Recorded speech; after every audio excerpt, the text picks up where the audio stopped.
Hello दोस्तों, my self are के Malik.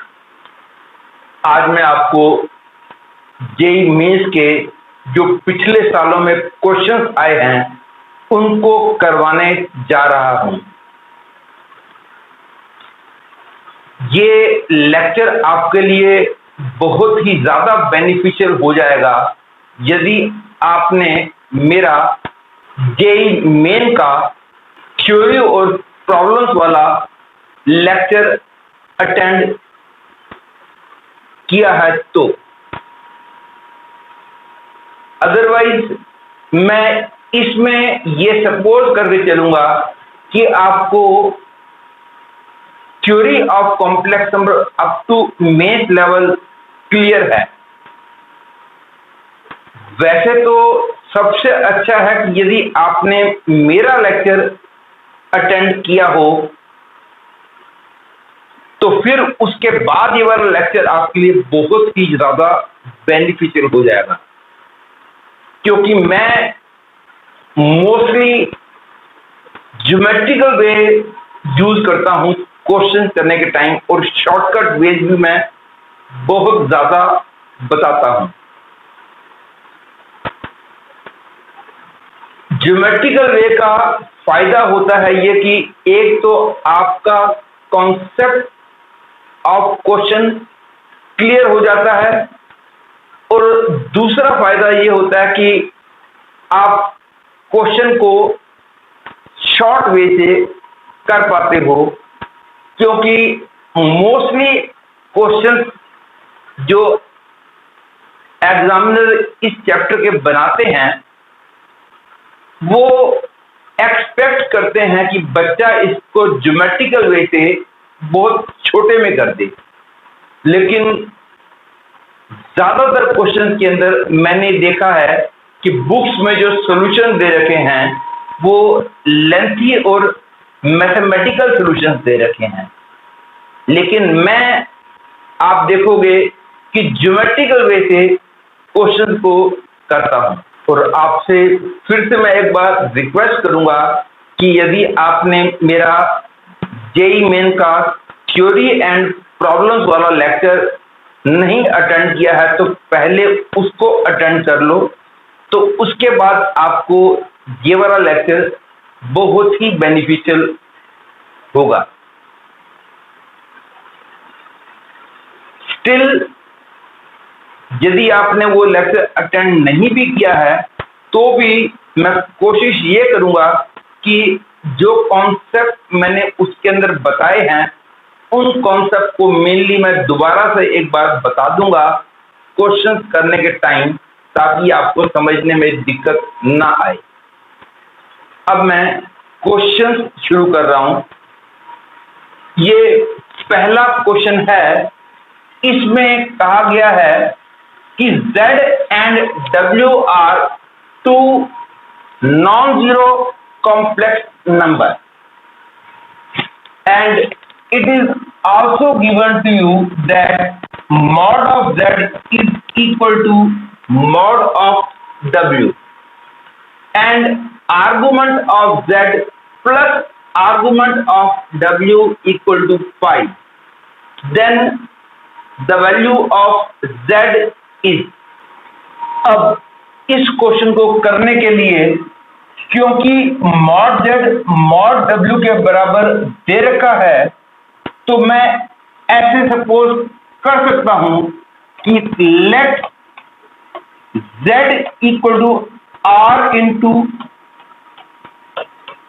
Cos theta plus I sine theta and W equal to R into cos phi plus I sin phi। आपको पता होगा कि this is called polar form of complex number. दोनों में मैंने R माना है क्योंकि दोनों का मॉडुलस बराबर है। अब एक का आर्गुमेंट थीटा बोला है, दूसरे का आर्गुमेंट फाई बोला है, और इस इंफॉर्मेशन के हिसाब से थीटा प्लस फाई हो गया, फाई फाई। मेरे को z की वैल्यू चाहिए in terms of omega.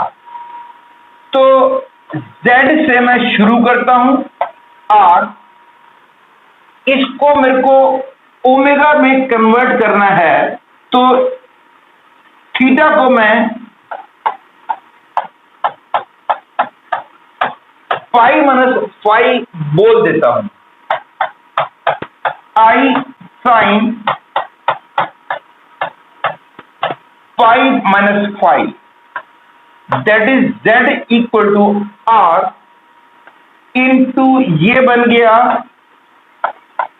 Minus cos phi plus I sine phi, that is I get z equal to minus r into cos phi minus I sin phi minus clearly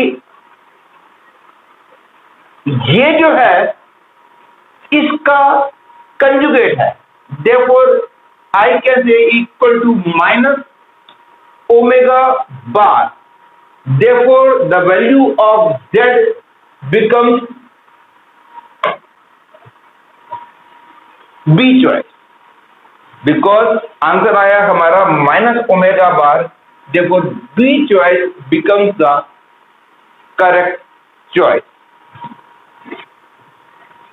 इस question में कहा गया है कि उस circle के centre का locus क्या होगा जो सर्कल इसको और इसको दोनों को एक्सटर्नली टच करता है। तो to do it I will proceed in this way. ये एक सर्कल है जिसका सेंटर है Z1 और रेडियस है a। एक ये दूसरा सर्कल है जिसका सेंटर है Z2 और रेडियस है b। एक तीसरा सर्कल है जो कि इन दोनों को एक्सटर्नली टच करता है और हमको इसके सेंटर का लोकस निकालना है। तो ये वाला पॉइंट मान लिया A, ये वाला पॉइंट मान लिया B, इसके सेंटर का नाम मैं रख देता हूं P। अब सर्कल वेरी करेगा तो P पॉइंट भी वेरी करेगा, क्योंकि सर्कल यहां भी हो सकता है, सर्कल बड़ा भी हो सकता है, सर्कल यहां भी हो सकता है। There are infinite number of circles which will touch these two circles externally. अब इसका रेडियस भी वेरी कर रहा है, तो अब इसका रेडियस मैंने मान लिया r है, तो ये क्लियर है PA will be equal to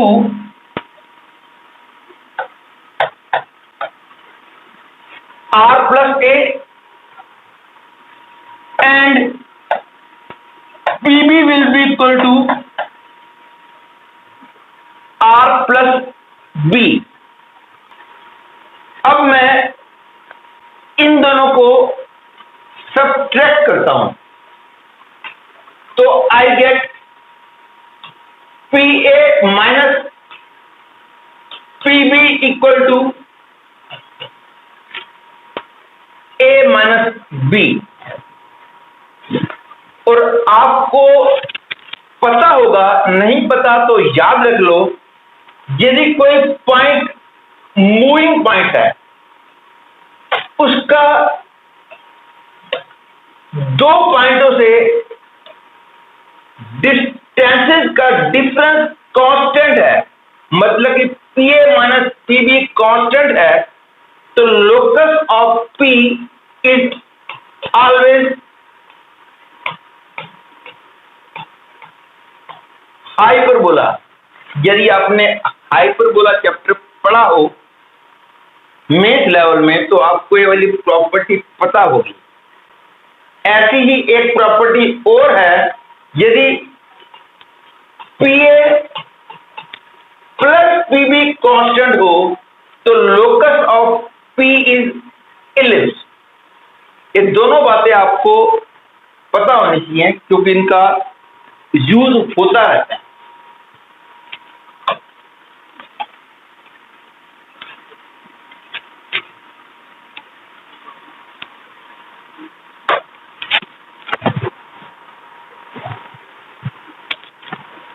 यहां पे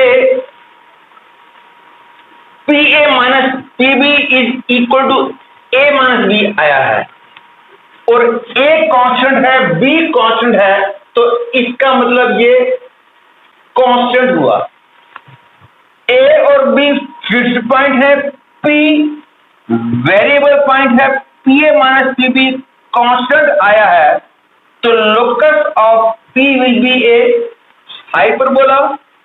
और ये भी पता होना चाहिए हाइपरबोला के अलावा जो फिक्स्ड पॉइंट होते हैं वो उस हाइपरबोला के दो फोकाई होते हैं।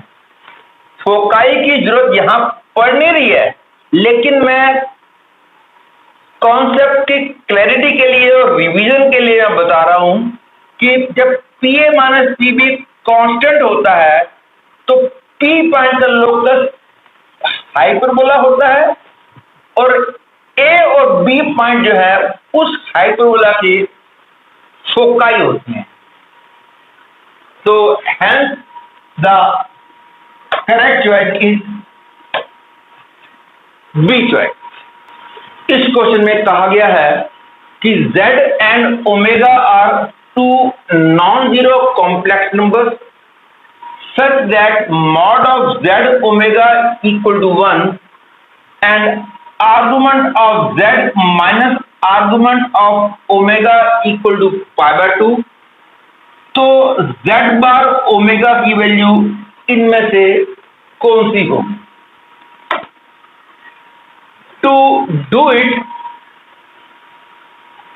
because mod of z omega की वैल्यू 1 है, तो इसका मतलब हो गया mod of z into mod of omega equal to 1।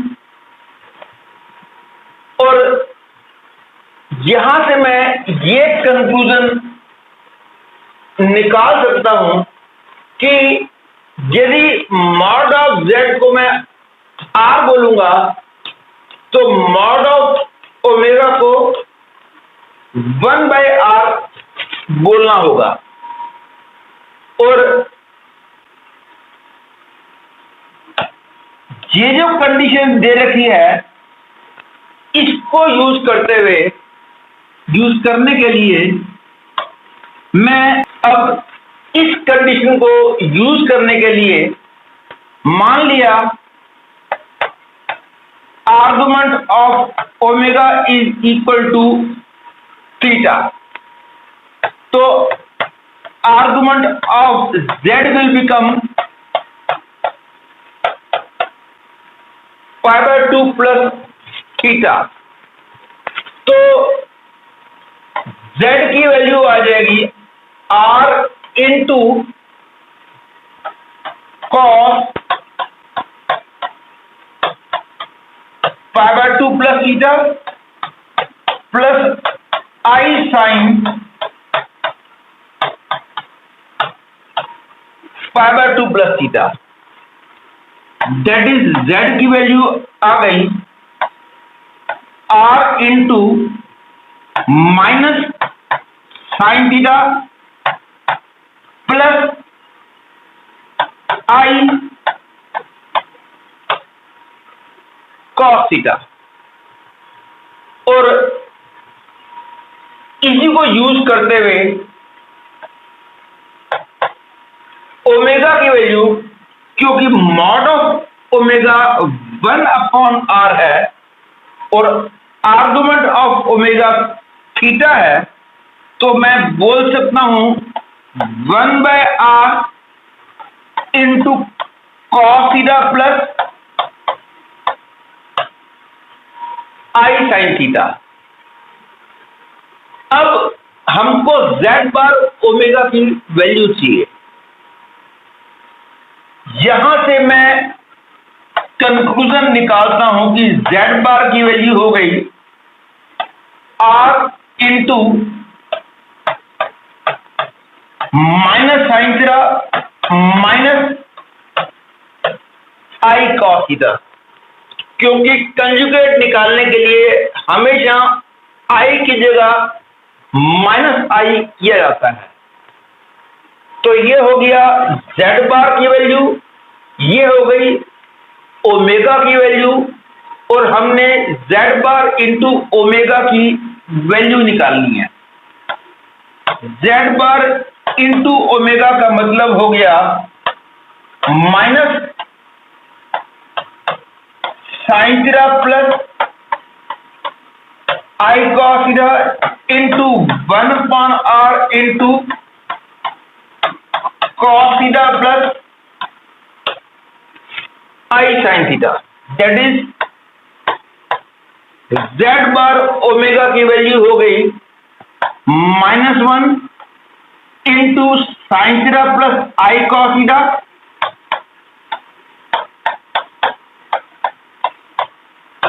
Into cos theta plus I sine theta. That is z bar omega की वैल्यू निकालने के लिए मैं इसमें से आई कॉमन ले लेता हूं। आई कॉमन ले लेता हूं तो याद रख लो 1/i की वैल्यू माइनस आई होती है। तो आई कॉमन लिया, माइनस आई आ गया और ये आया cos theta minus I sine theta into cos theta plus I sine theta. That is z bar omega की वैल्यू आ गई minus I into cos square theta plus that is z bar omega की value आ गई minus आई। ये तो था proper mathematical way of doing this question. I could do this question by magical method also. Magical method के बारे में मैं बता देता हूं। मैजिकल मेथड ऐसा मेथड है जिससे आप क्वेश्चन को बड़ी ही आसानी से कर सकते हो और बहुत कम कैलकुलेशन में और बहुत कम टाइम में कर सकते हो। लेकिन ये वाला मेथड हर एक क्वेश्चन में एप्लीकेबल नहीं होता, लेकिन हर एक एग्जाम के कुछ क्वेश्चन ऐसे जरूर मिल जाते हैं, 2-3 क्वेश्चन जिनमें मैजिकल मेथड अप्लाई किया जा सकता है। मैजिकल मेथड का डिटेल समझना है तो आपको मेरा मैजिकल मेथड का लेक्चर अटेंड करना होगा। लेकिन फॉर द टाइम भी मैं बस इतना बताता हूं कि मैजिकल मेथड में हम कुछ वैल्यूज ले लेते हैं जो कंडीशंस को सेटिस्फाई करती हैं और वहां से हम आंसर निकाल लिया करते हैं। ज्यादा डिटेल तो उस लेक्चर में ही बताया है। इस टाइम जो है मैंने काफी बता दिया है, अब मैं इसको कर रहा हूं। देखो, हमको z और ओमेगा की कुछ ऐसी वैल्यूज लेनी होंगी ताकि ये दोनों कंडीशन सेटिस्फाइड हूं, ऐसी सिचुएशन में z बार ओमेगा की वैल्यू निकालनी होगी। क्लियर है? मॉड ऑफ z ओमेगा 1 है, तो मैं z को 1, z को i और ओमेगा को 1 बोल सकता हूं। ये वाला केस दोनों कंडीशंस को क्लियरली सेटिस्फाई करता है। z को i, ओमेगा को 1 रखेंगे तो ये कंडीशन क्लियरली सेटिस्फाइड रहेगी। दूसरा, ये आर्गुमेंट ऑफ i हो गया π/2, argument of omega that is 1, ये 0, π/2 - 0, ये कंडीशन भी सेटिस्फाइड हो जाएगी if I take these two values. ये कोई जरूरी नहीं है कि मैं यही वैल्यूज लूं, मैं कोई भी वैल्यूज ले सकता हूं, बस मेनली ये दोनों कंडीशन सेटिस्फाइड होनी चाहिए।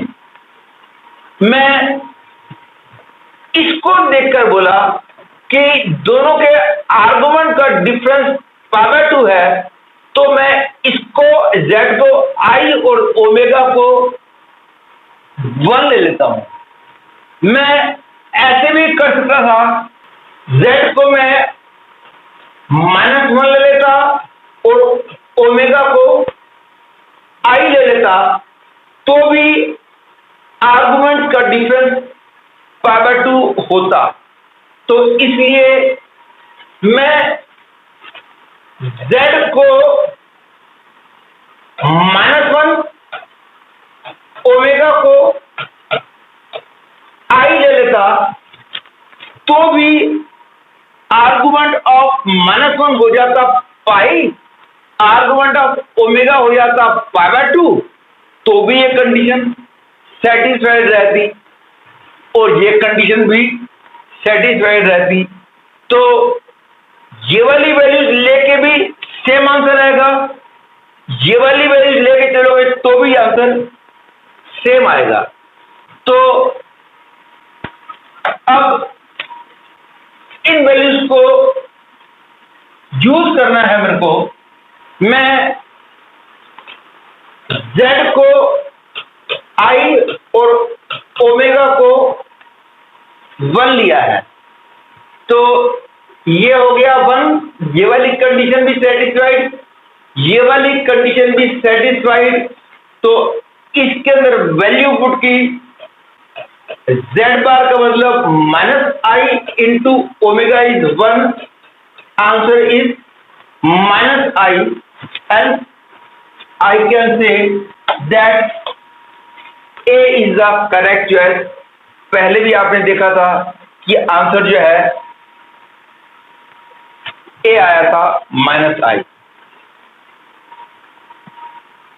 इस क्वेश्चन में कहा गया है कि Z1 and Z2 are two roots of the equation this, and Z is a complex number is given. Assuming Z1, Z2 and origin form an equilateral triangle, then which one is the correct choice? To do this question, आपको एक concept याद रखना होगा कि यदि कोई triangle है A B C, Z1 Z2 Z3 इनके एपिक्स हैं, और यदि ये ट्रायंगल इक्विलेटरल हुआ तो Z1 square plus Z2 square plus Z3 square is equal to Z1 Z2 plus Z2 Z3 plus Z3 Z1। ये वाला फॉर्मूला होता है। यदि ये ट्रायंगल इक्विलेटरल होगा तो एक कंडीशन सेटिस्फाइड होगी, और यदि ये कंडीशन सेटिस्फाइड होगी तो ट्रायंगल इक्विलेटरल होगा। That is theorem and converse both are true. अब इसमें Z1 Z2 के अलावा तीसरा पॉइंट ओरिजिन है, मतलब कि Z3 हो गया ओरिजिन, दैट इज 0। तो ये वाला फॉर्मूला बन जाएगा Z1 square plus Z2 square equal to Z1 Z2, Z3 को मैंने 0 पुट कर दिया। एंड फर्दर हमको मेनली ए और बी में रिलेशन निकालना है। I add 2 Z1 Z2 on both side, I get Z1 square plus Z2 square plus 2 Z1 Z2 equal to 3। मैं ऐसा इसलिए कर रहा हूं क्योंकि मैं Z1 प्लस Z2 की वैल्यू जानता हूं कि वो -a है, sum of the root, and Z1 into Z2 की वैल्यू मैं b जानता हूं। मेरे को मेनली a और b में रिलेशन निकालना है, इसलिए 2 Z1 Z2 को ऐड कर दिया, I get equal to 3 Z1 Z2, that is I get Z1 plus Z2 as -a whole square equal to 3 Z1 into Z2 is b, that is I get a square equal to 3b, hence the choice B becomes the correct choice। इस question में कहा गया है कि 1 plus i upon 1 minus i whole to the power x की value 1 है, तो x की वैल्यू किस फॉर्म में होगी ये हमने पता लगाना है। एक्चुअली ये कॉन्सेप्ट याद रख लो कि 1 प्लस आई का स्क्वायर जब भी आए तो इमीडिएटली हमको पता होना चाहिए कि इसका आंसर बड़ा सिंपल है, 2i। आप स्क्वायरिंग करके ओपन करो तो 1 स्क्वायर प्लस आई स्क्वायर प्लस 2i आएगा, और 1 माइनस आई का स्क्वायर जो है वो -2i होता है। ये दोनों फॉर्मूले आपको पता होने चाहिए। वैसे तो कोई बहुत बड़ी बात नहीं है, लेकिन मेनली ये बात ध्यान देनी है कि इन दोनों के स्क्वायर बड़े सिंपल होते हैं, 2i और -2i। इस बात को मैं बहुत फ्रीक्वेंटली यूज करता हूं, इसलिए ये मैंने आपको बता दिया है। अब टू डू इट दिया हुआ है 1 plus i upon whole to the power x equal to 1। I proceed further, I multiply and divide by 1 plus I here inside, 1 plus I upon 1 minus I into 1 plus I upon 1 plus I से multiply divide कर दिया।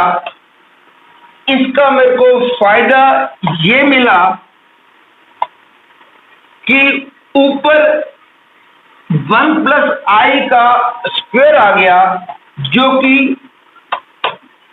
2i होता है, और नीचे 1 minus I square that is 2 आ गया, whole की power x 1 हो गया, जिसका की मतलब बन गया आई की पावर x इक्वल टू 1। और आई की पावर x 1 तब होगा यदि x की वैल्यू 4, 8, 16, 12 इस फॉर्म में हो, क्योंकि हम जानते हैं आई की पावर 4 1 होता है, इसलिए आई की पावर 4 इंटू 2 दैट इज वो भी 1 होगा, आई की पावर 4 इंटू 3 भी 1 होगा, मतलब कि x की वैल्यू 4n वाली फॉर्म में होगी, तब आंसर 1 आएगा। Hence I can say B choice becomes the correct choice. इस क्वेश्चन में कहा गया है कि z and omega are two complex numbers such that z bar plus I omega bar equal to 0 and argument of z into omega is pi। तो argument of z की value क्या होगी? ये जो z bar plus I omega bar equal to 0 दे रखा है, मैं इसको ऐसे लिख सकता हूं z bar equal to minus I omega bar, and taking conjugate on both side I get z equal to minus I का कंजुगेट हो गया आई, ओमेगा बार का conjugate omega, that is z equal to I omega हो गया। दूसरी बात, argument of z omega equal to pi है, तो आर्गुमेंट ऑफ z क्या होगा?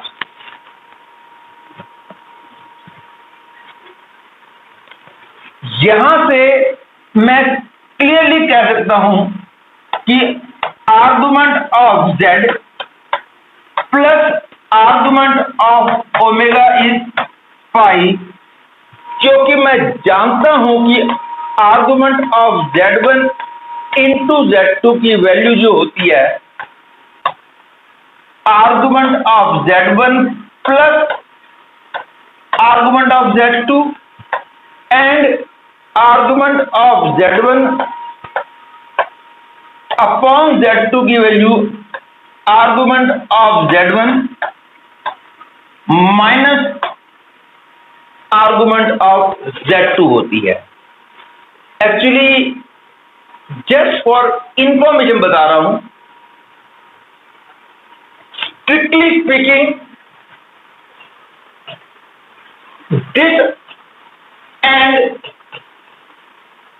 This are two different things, दोनों एक ही नहीं है, लेकिन अप टू मेंस लेवल क्योंकि मैंने देखा है कि ये गलती चलती है, दोनों को एक ही मान लिया जाता है, तो up to mains level I will consider small A लिखें या कैपिटल ए लिखें, एक ही बात मानूंगा, लेकिन जब मैं एडवांस लेवल पढ़ाऊंगा तो मैं इन बातों का ध्यान दूंगा कि small A is different, capital argument जिसमें कैपिटल ए लिखा हुआ है वो दैट इज डिफरेंट। ओके, अब इन दोनों फॉर्मूलों को पता है, मैं मेनली इस फॉर्मूले का यूज किया है इसके अंदर, तो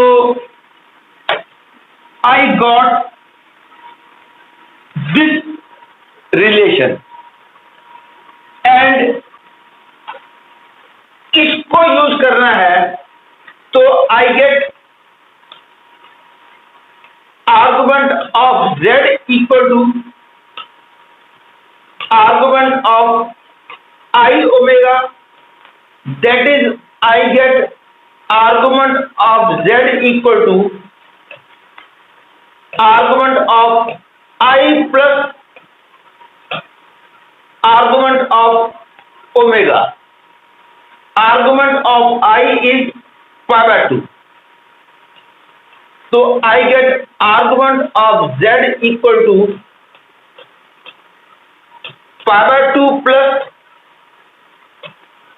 argument of ओमेगा। तो अब मेरे पास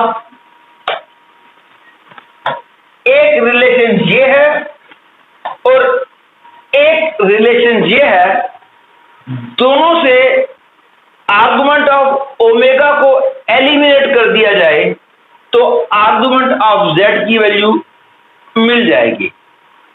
तो मैं argument of omega becomes argument of z minus pi by 2, ये वाली वैल्यू मैं यहां पुट करता हूं तो I get argument of z plus argument of z minus pi by 2। ये आर्गुमेंट ऑफ ओमेगा जो है argument of z minus pi by 2 वो मैंने यहां रखा है, तो that is equal to pi. I get argument of z equal to 3 pi by 2, ये बन गया 3 pi by 4। therefore this becomes the answer. From here I have got this thing, therefore C choice becomes the correct choice. इस question में कहा गया है कि z is equal to x minus iy, z to the power 1 by 3 equal to p plus iq, then x upon p plus y upon q whole upon p square plus q square की value क्या होगी। इस question को करने के लिए पहले मैं इसको प्रॉपर मैथमेटिकल मेथड से करना चाहूंगा, उसके बाद मैं इसको मैजिकल मेथड से बहुत जल्दी करने का तरीका बताऊंगा। प्रॉपर मैथमेटिकल वे इज, क्योंकि z की value x minus i y है और z to the power 1 by 3 जो है p प्लस आई क्यूब है, तो z हो गया p plus i cube whole to the power 3। That is z की value x minus i y है, मैंने z की value x minus i y यहां रख दी क्योंकि मेरे को x y p q में रिलेशन निकालना है। अब मैं टेकिंग क्यूब आई get p cube minus 3p Q square plus आई इंटू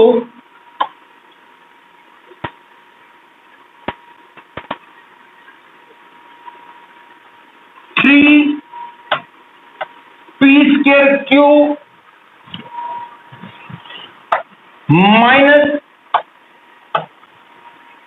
क्यूब आएगा, इसको क्यूब करो और सिंप्लीफाई करो तो ऑटोमेटिकली ये बन जाएगा।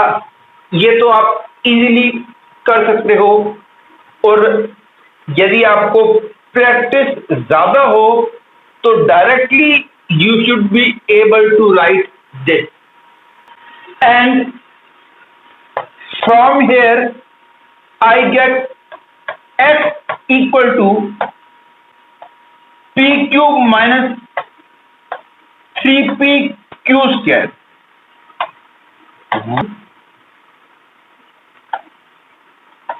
q cube minus 3p square cube. That is, I get x upon p as p square minus 3q square and y upon q as q square minus 3p square, and further I get x upon p plus y upon q as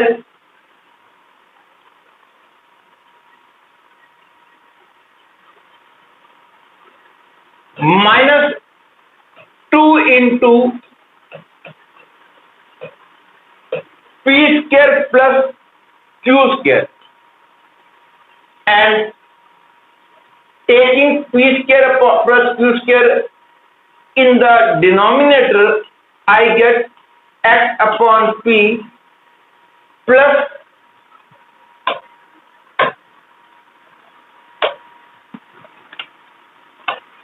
y upon q whole upon p square plus q square equal to minus 2. Therefore,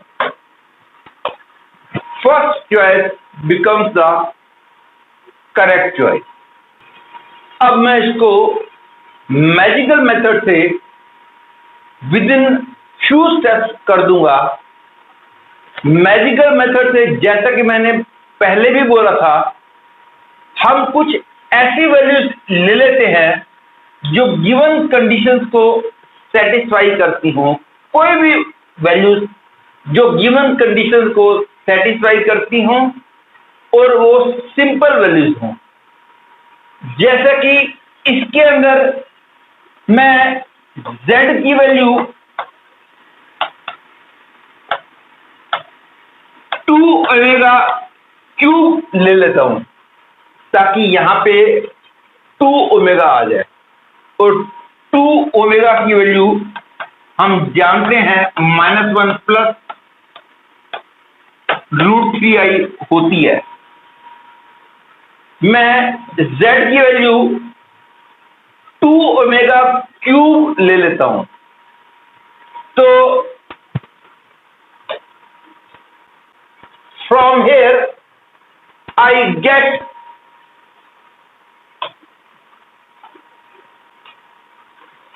omega cube whole to the power 1/3 equal to p plus I cube. That is, I get 2 omega equal to p plus I cube. That is -1 plus √3i equal to p plus I cube. That is, I get p equal to -1 and q equal to √3. और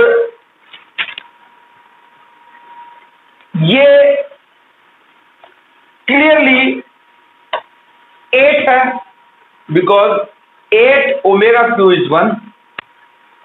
तो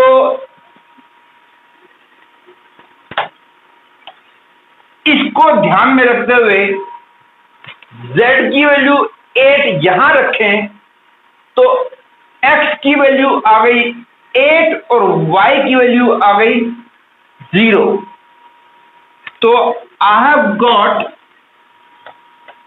x equal to 8 and y equal to 0.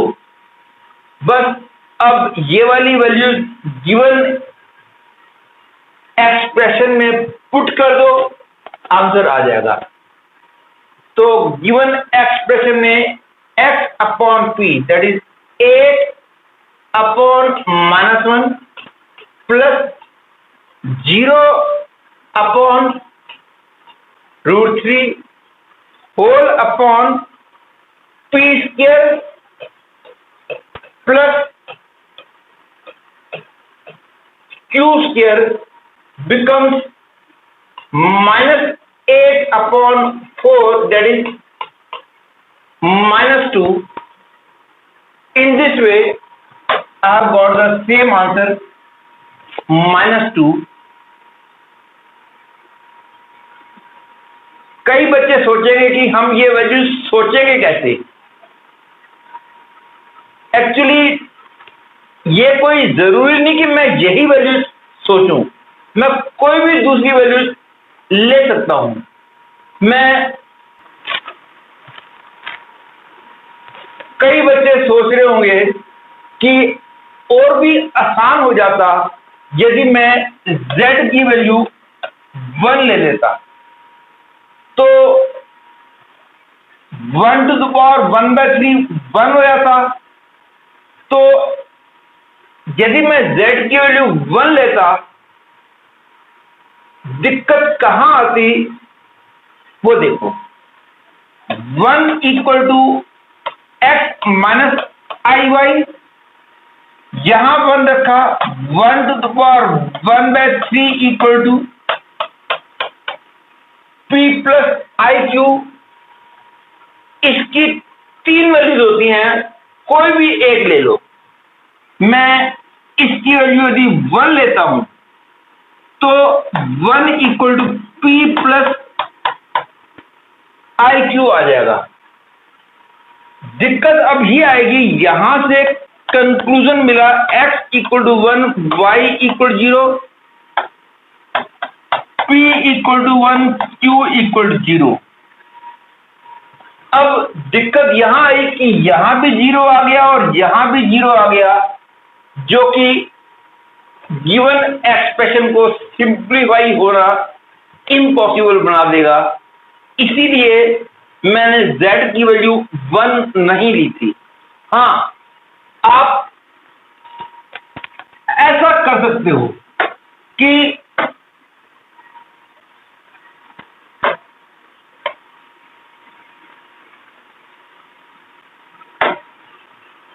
One two the power 1/3 की दो values और होती हैं, एक होती है ओमेगा, तो ओमेगा ले लो चलेगा। तो आ गया -1 plus √3i/2 equal to p plus iq। That is I get p equal to -1/2 and q equal to √3/2। अब ये वाली वैल्यूज रखो, कोई दिक्कत नहीं है। तो इन वैल्यूज को और इन वैल्यूज को यहां रखोगे, again you get the same answer -2। I think you can proceed further yourself, it is further easy। ये वाली वैल्यूज और ये वाली वैल्यूज को यहां रखो, again you will get the same answer -2। इस क्वेश्चन में कहा गया है कि mod of z² - 1 equal to mod z² + 1 दे रखा है, तो z lies on correct choice निकालनी है। एक्चुअली मैं गिवन इक्वेशन को ऐसे लिख सकता हूं, mod of z² - 1 equal to mod of z² + 1। 2 को मैं इनसाइड ले आया, that is I get the form Z1 minus Z2 equal to mod of Z1 plus mod of Z2। मतलब कि आपको मैंने अभी अभी थोड़ी देर पहले बताया था, mod of Z1 minus Z2 का मतलब distance between Z1 and Z2। mod of Z1 का मतलब distance of Z1 from origin. mod of Z2 का मतलब distance of Z2 from origin. तो यदि Z1 यहां है तो Z2 को यहां होना पड़ेगा for this condition to be satisfied, ताकि ये जो डिस्टेंस है mod Z1, ये हो गया पूरा mod of Z1 minus Z2, ये है mod Z1, ये है mod Z2। तो ये कंडीशन तब सेटिस्फाइड होगी यदि Z1 Z2 को मिलाने वाली लाइन ओरिजिन से होके जाए और Z1 Z2 ओरिजिन के ऑपोजिट साइड्स में हो। Otherwise it can be proved mathematically also and directly also. You should remember this. ये एक्चुअली मैथमेटिकल फॉर्मूला है। This relation is applicable if this is the situation.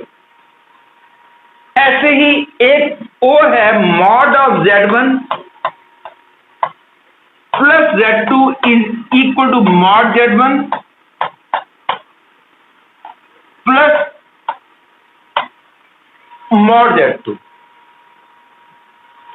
ये situation कब आती है? ये वाला फॉर्मूला अगेन कभी कभी इसकी भी जरूरत पड़ती है। ये तब आता है यदि Z1 और Z2 को मिलाने वाली लाइन ओरिजिन से होके जाए और दोनों को मिलाने वाली लाइन के ये जो Z1 Z2 है ओरिजिन के एक ही तरफ होंगे, तो ये कंडीशन सेटिस्फाइड होगी। तो आपको दोनों फॉर्मूला पता होने चाहिए डायरेक्टली। तो अदरवाइज यदि ये सब कुछ आपको नहीं पता है तो आपको ये क्वेश्चन मैथमेटिकली करना होगा, जो कि लेंथी है। जैसा कि लगभग हर एक बुक में इसको मैथमेटिकली सॉल्व किया गया है, वो एक लेंथी प्रोसीजर है। उसमें z को x प्लस आई वाई पुट करके सिंप्लीफाई किया गया है, वो बहुत लेंथी पड़ता है। अब टू डू इट, ये कंडीशन सेटिस्फाइड तब होगी यदि z² और 1 को मिलाने वाली लाइन ओरिजिन से होके जाए और z² और 1 ओरिजिन के उल्टी तरफ हो, ऑपोजिट साइड पे। 1 तो क्लियरली यहां होगा, तो फिर अंडरस्टूड हुआ कि z² जो है नेगेटिव x एक्सिस पे होगा, z² नेगेटिव x एक्सिस पे होगा। तो मतलब कि z² की वैल्यू माइनस लैम्डा वाली फॉर्म में होगी, -1 या -2 या -3। तो z की वैल्यू आ जाएगी plus minus under root lambda I, that is z will be a purely imaginary number, therefore z lies on imaginary axis. This becomes the correct choice.